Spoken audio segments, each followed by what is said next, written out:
Hey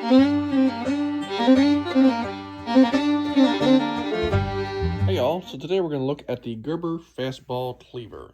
This one happens to be a custom one. You can order custom different knives on their website. You can order custom versions of and just tweak different stuff, change scales and stuff, do different blades. This one I did, kind of customize. Ran just under $200 for all this, so definitely not a cheap knife, but I think it looks cool, at least from a distance it does. We'll get into that. So this has the S30V steel blade with their black oxide finish. I think tumbled black side. I don't know. It's on the website. But and I had the laser etching this on it, which makes it kind of make it look like Damascus, kind of sorta. But I thought it looked kind of neat on it. One of the options on there, and then I went with their natural G10 scales, natural, jade, raw. There's different names for this, but basically it's just raw G10 that I guess hasn't been dyed. But I went with that, right, some black hardware on there, and I thought it looked pretty nice. So, the knife itself. Now, obviously this is custom, but again, I mean, it's custom from the factory. Anybody and everybody could order this exact knife, and plus they do sell the Gerber Fastball on their website in basically the same configuration, slight variations of materials and colors, but basically the same knife. So overall, first impressions of the knife are I like it. It's I've been wanting a cleaver, kind of get into that. I realized at the end of the day, people that say you need knives for self-defense, in reality you use your knife mainly to open boxes, cut tape, zip ties, and a cleaver blade does a lot of that really nice.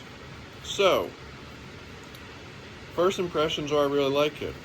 The pocket clip is nice because it is both ambidextrous, you can put on either side, but also for this side carry, your right-handed carry, you can make it that it's tip down.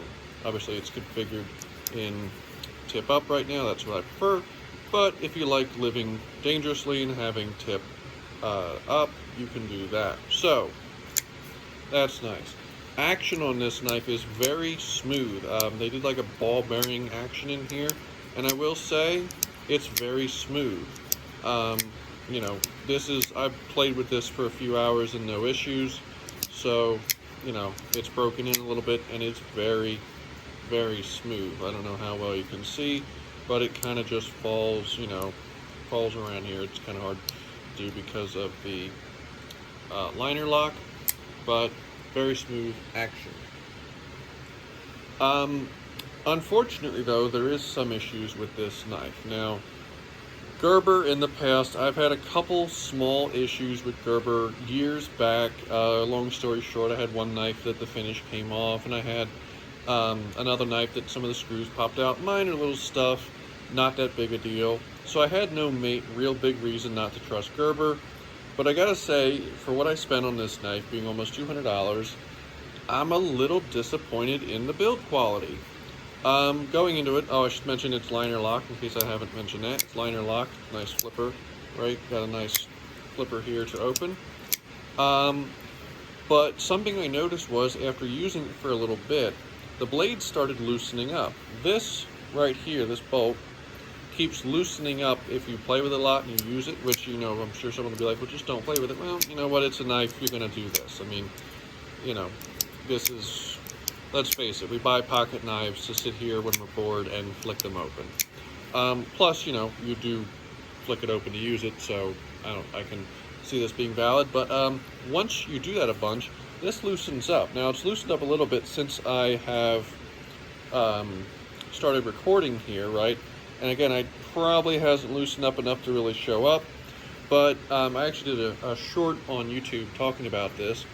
It keeps loosening up to the point where there's a whole lot of wobble, right? Both when it's closed and open. So like you get a lot of blade wobble, which really kind of makes it feel like a cheap knife, to the point where what I've had to do, and this is why I have my Victorinox Cybersole here, is I've had to keep tightening it, right? Snugging it back up to get it to stay tight together.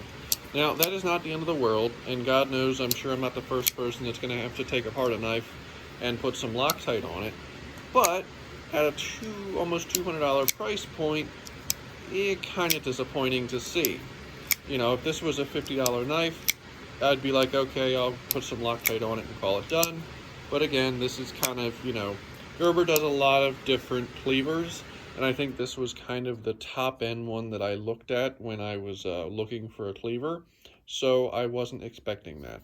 So just a minor issue there. The other thing I noticed is, so this is a liner lock, right? And there's liners on this side of the blade, or this side of the scales. There's like a full liner. It comes up here, and there's your, you unlock the knife and close it all right. There's no liner on this side. So this side is completely unsupported, except for, back here.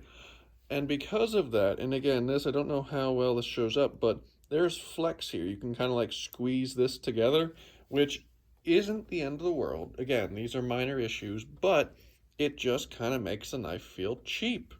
Like, if I'm honest, like you hold it, and you hold it right here, and you could squeeze it together and like flex it in your hand a little bit, it just kind of feels cheap. Something that I would have liked to have seen, a second liner on that other side would have resolved that issue, having this flex. And again, like it flexes up here. Again, I don't know how well this shows up on camera, but, when it flexes here, like this little thing here, it flexes down around it, and you feel it, and it just feels like a cheap, like honestly, like something you'd expect out of like a $50 or under knife. So other than that, I mean, the knife has really performed really good. The blade, the factory sharp on it isn't amazing. Actually, I have a little clip here showing me trying to cut a cardboard cup open. I'll show that. So now we do the pup cup test to see how sharp the blade is. So far, not too good. All right.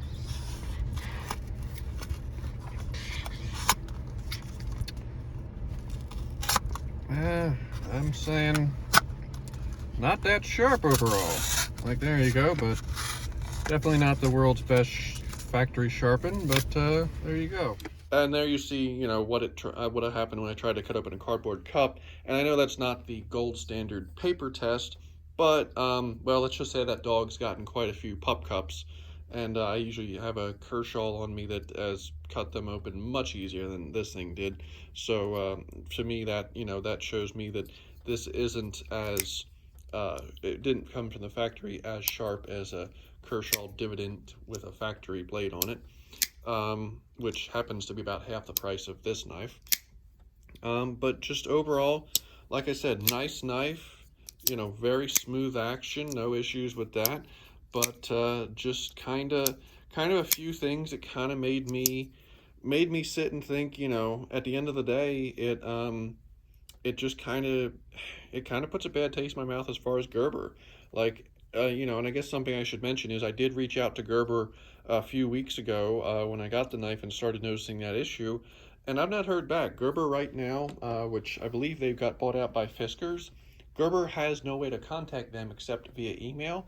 And I've heard anywhere from like a month to 2 month wait time to get back from people, or for them to get back to you. So kind of, if you have an issue, and again, the thing coming loose and there being flex in the scales isn't that major of an issue, but if you had a larger issue, good luck getting a hold of them.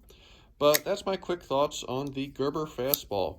Nice looking knife, aesthetically very pleasing, very nice. And again, like this, maybe this isn't your cup of tea, but they do offer, they get copper and OD green and different color G10 and aluminum and all that, and even carbon fiber.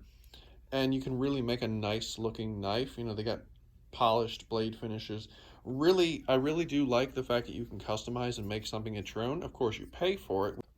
But I do like that it's made in USA, which it's stamped right there, made in USA, which is nice. Right there with the blade material and all that.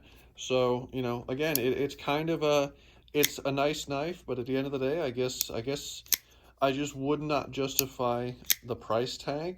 If this knife was cheaper, I would say it's a good buy, but at the price tag, I just cannot justify spending that kind of money on a knife that, at the end of the day, the craftsmanship and the quality just isn't there for the price. But that's my thoughts. Let me know down below. Do you have one of these? Do you like them? Do you hate them? What's your thoughts on Gerber? And have a good day.